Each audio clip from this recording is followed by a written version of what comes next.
بسم الله الرحمن الرحيم. إذا السماء انشقت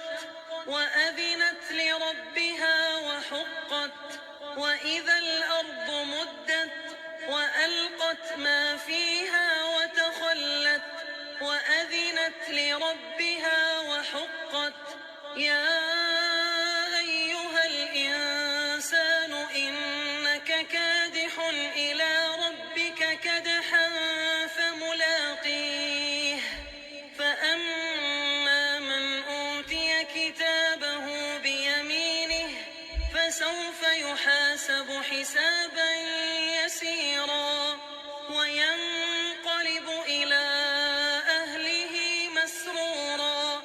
وأما من أوتي كتابه وراء ظهره فسوف يدعو ثبورا ويصلى سعيرا إنه كان في أهله مسرورا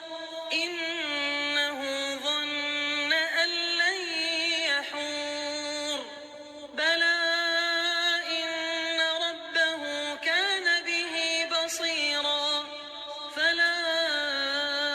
أقسم بالشفق والليل وما وسق والقمر إذا اتسق لتركبن طبقا عن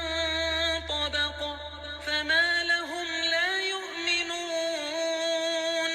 وإذا قرئ عليهم القرآن لا يسجدون بل الذين كفروا يكذبون والله أعلم بما يوعون فبشر